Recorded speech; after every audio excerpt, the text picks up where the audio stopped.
You better not let your wife get to that door 5 feet ahead of you, or else you ain't got a home.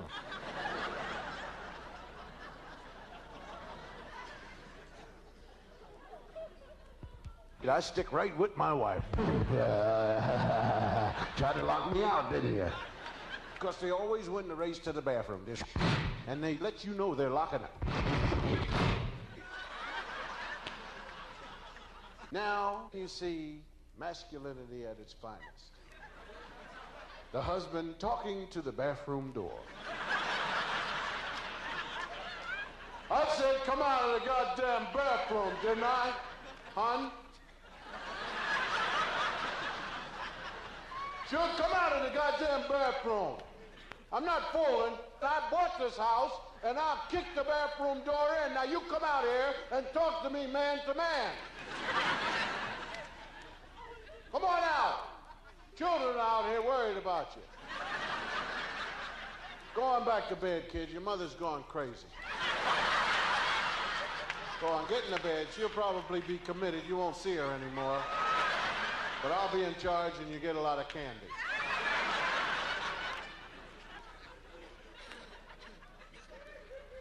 Hey, sweets. You coming out? Okay, I'll pay for you. Then he puts on his pajamas so he can let her know that he's really angry. Yeah, when she sees these on, she'll know that there's no action tonight. That'll fix her. And I hope she's horny when she comes out.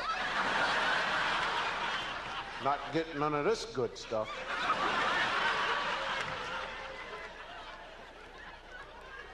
And you lay up in the bed waiting for your wife to come out. Gee, 12 o'clock. 12 o'clock. Shouldn't be arguing at 12 o'clock. 12 o'clock's not a time for arguing. 12 o'clock's time for love. Come on out of that bathroom, you devil! Oh! She's coming out all right.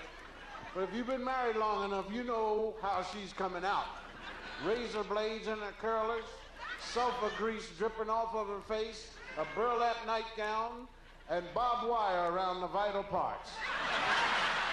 And not only is she angry at what happened tonight, but she's even madder because she just recalled a few things you did in 1947 that wasn't too cool. You're in trouble now, Herman. And she's coming out. There's nothing like an angry wife grabbing covers. See, when everything's cool, they just lift the covers up and kind of slither into the bed. Good night, booby-dooby. But when they're angry, they don't even look at you. They just reach down and grab a handful of covers and yank and expose you. Now she grabs all the covers, puts them over her head, and gives you this position here. This is all you're going to get for the rest of your life.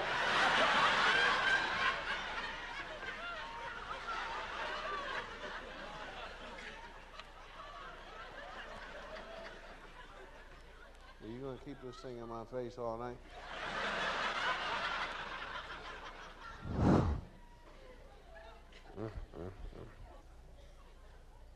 Hey, dear, come on, turn around. We've got to talk about this now.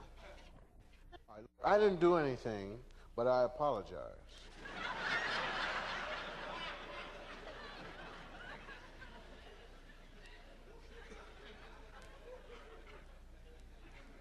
I see you breathing. Come on, give me a kiss. Here it is. Come in and get it.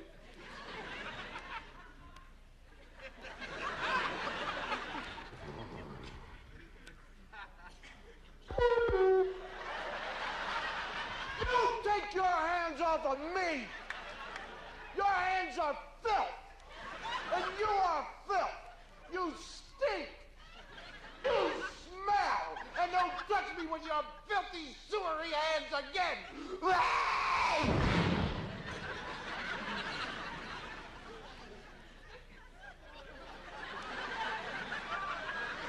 So what are you trying to say? But that's all right, though, see, because I've been married long enough. No problem there. I just go to plan 7. Attack at 4 a.m. when she's in the twilight zone. Oh, who is this? The shadow.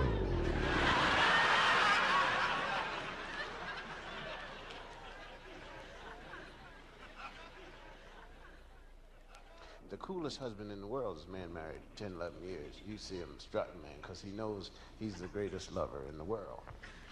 Just fantastic. And his wife knows that, too. That's why wife waits in the bed like this. Waiting for him.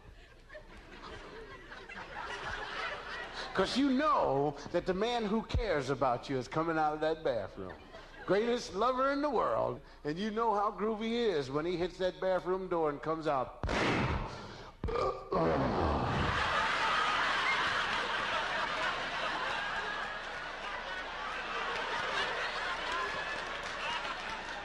Have you seen my teeth?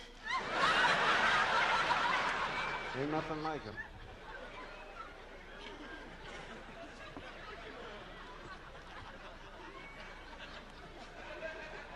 That's why the female is so great, because she's tender. She's got class. You know what I mean? I mean, like husbands wait for their wives like this, standing up in the bed. Oh! But there's nothing so tender as the wife coming out of the bathroom when she sees him up in that bed. Not tonight. No! Get down, not tonight. No, $2 don't give you all of this. Put some ice on yourself. Not tonight.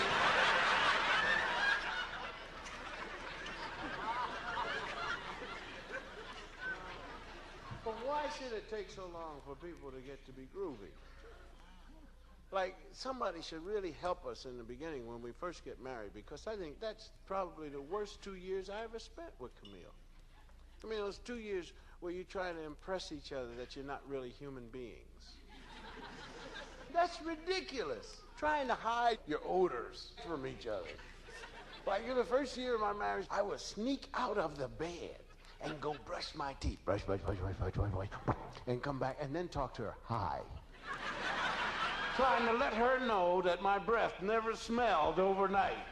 And she'd look at me after I'd say hi. She'd say, And then she'd go brush, and come back. And then we talked to each other for 2 hours, proving each other that our breath never smelled overnight. Isn't that wonderful? Our breath never smelled? Of course, that's why I married you, because I knew your breath never smelled overnight. Then after you're married 8, 10 years, you just roll right over and talk in her nose. How you doing? I'm fine. How are you? Good. You gonna brush? No, today's Saturday. Hell, I almost killed myself the first 2 years I was married trying to prove to my wife I didn't have gas. I'm telling you, right up in that bed like this. Oh, God, don't let it happen here. The only thing that saved me was one night after I'd had a heavy bowl of lima beans. I will never forget. I had a gas ball that had eaten up half of my leg. And I knew it was either do something about it or die. And I said, I'm not gonna die. She'll have to know sooner or later. And Camille went over and closed the window, did something, and I just... And I'll never forget the look on her face when she came back to that bed.